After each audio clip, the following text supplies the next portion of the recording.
بسم اللہ الرحمن الرحیم۔ ناظرین محترم، آج ہم جس موضوع پر بات کرنے جا رہے ہیں وہ تاریخ اسلام کے ایک ایسے پہلو سے تعلق رکھتا ہے جو صدیوں سے تجسس، تحقیق اور بحث کا مرکز رہا ہے۔ یہ کہانی شام کے ان علاقوں کی ہے جہاں ایسے گروہ اور جماعتیں وجود میں آئیں جن کے عقائد اور نظریات روایتی اسلامی عقائد سے مختلف تھے۔ ان میں سے ایک ایسا گروہ بھی ہے جس نے حضرت علی رضی اللہ تعالیٰ عنہ کے بارے میں ایسے نظریات اپنائے جنہیں اہل سنت اور اہل تشیع کے علماء دونوں نے گمراہ کن قرار دیا۔ تو آئیے تاریخ کے اوراق میں جھانک کر دیکھتے ہیں کہ یہ نظریات کہاں سے پیدا ہوئے، کیسے پھیلے اور آج تک ان کا اثر کہاں تک باقی ہے۔ آپ سے گزارش ہے کہ ہماری ویڈیو کو آخر تک ضرور دیکھیے گا۔ ناظرین محترم، تاریخی روایات کے مطابق شام کے شمالی اور پہاڑی علاقوں میں قدیم زمانے سے کچھ ایسے قبائل اور خاندان آباد تھے جو اسلامی تعلیمات کو ایک خاص روحانی انداز میں سمجھنے لگے۔ وقت کے ساتھ ساتھ ان کے اندر ایسے نظریات نے جنم لیا جن میں حضرت علی رضی اللہ تعالیٰ عنہ کی شخصیت کو غیر معمولی تقدس کا مقام دیا گیا۔ یہ نظریہ بعد میں ایک علیحدہ عقیدہ بن گیا جسے اسلامی مورخین نے غلات کے نام سے تعبیر کیا۔ غلات وہ لوگ تھے جو اہل بیت سے محبت میں اتنے آگے بڑھ گئے کہ انہیں انبیاء یا خدائی صفات کا حامل سمجھنے لگے۔ نعوذ باللہ۔ مورخین بیان کرتے ہیں کہ ان علاقوں میں یہ گروہ عموماً شہروں سے دور پہاڑوں اور دیہی بستیوں میں آباد تھا۔ ان کے ہاں نماز، روزہ اور ظاہری عبادات کی بجائے باطنی روحانیت پر زیادہ زور دیا جاتا تھا۔ بعض روایات کے مطابق جب مقامی حکمران نے انہیں مجبور کیا کہ وہ اپنے علاقوں میں مساجد تعمیر کریں تو انہوں نے بظاہر مساجد تو بنا لی مگر ان کا استعمال عام مسلمانوں کی طرح عبادت کے لیے نہیں کیا جاتا تھا۔ یہ طرز عمل ان کی مخصوص مذہبی نظریات کی عکاسی کرتا تھا۔ 19ویں اور 20ویں صدی میں جب شام فرانس کے زیر قبضہ آیا تو فرانسیسی حکومت نے اس علاقے کو مختلف انتظامی حصوں میں تقسیم کر دیا۔ انہی حصوں میں سے ایک حصہ علوی علاقے کے نام سے مشہور ہوا۔ لفظ علوی کا مطلب ہے حضرت علی رضی اللہ تعالیٰ عنہ سے نسبت رکھنے والے۔ یہی وہ گروہ تھا جو وقت کے ساتھ ساتھ ایک سیاسی اور سماجی قوت میں بدل گیا۔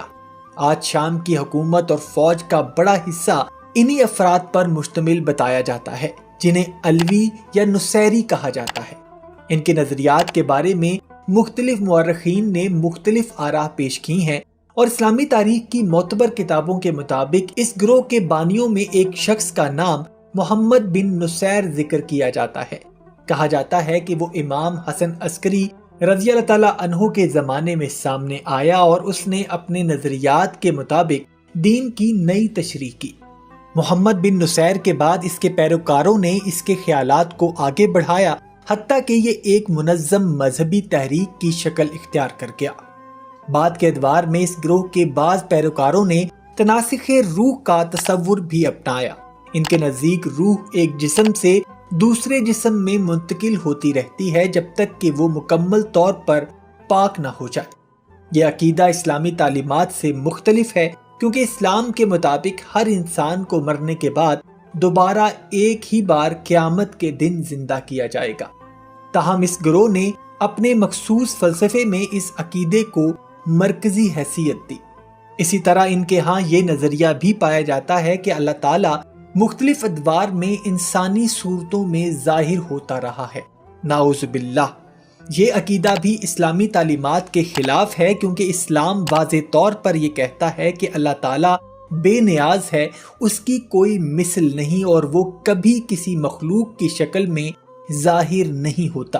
اسی وجہ سے اسلامی علماء نے اس نظریے کو باطل اور گمراہ کن قرار دیا۔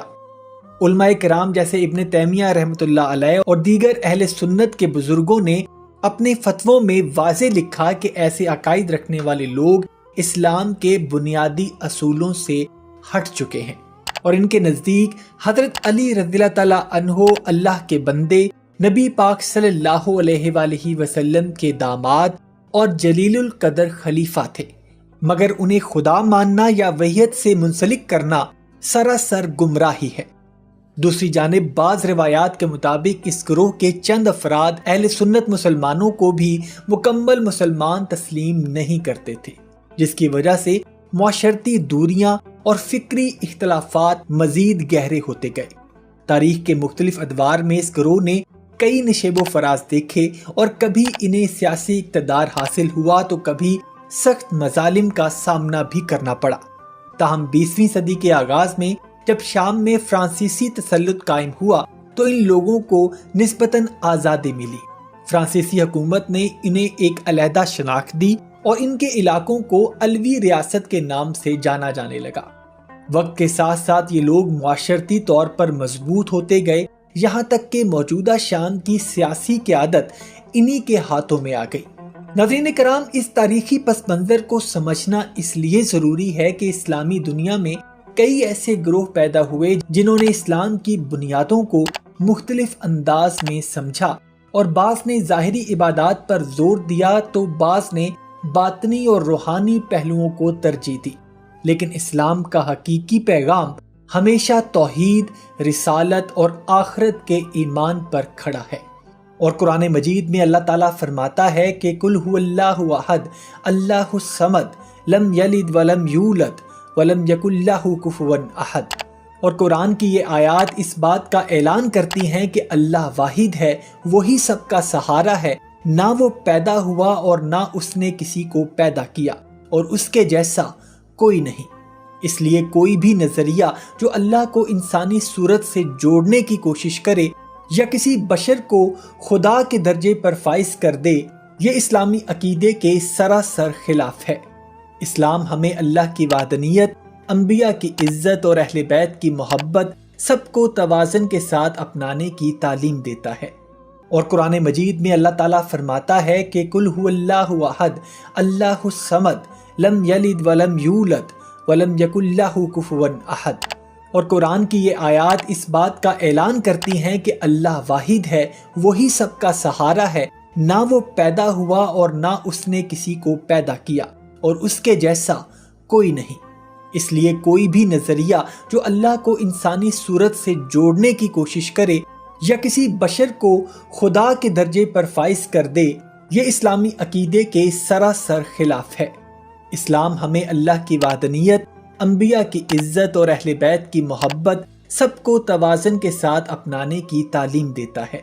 اسلام کا پیغام ہمیشہ سے ایک ہی رہا ہے کہ اللہ ایک ہے، محمد صلی اللہ علیہ وآلہ وسلم اس کے آخری رسول ہیں، اور انسان کی نجات صرف اسی توحید پر قائم ایمان میں ہے۔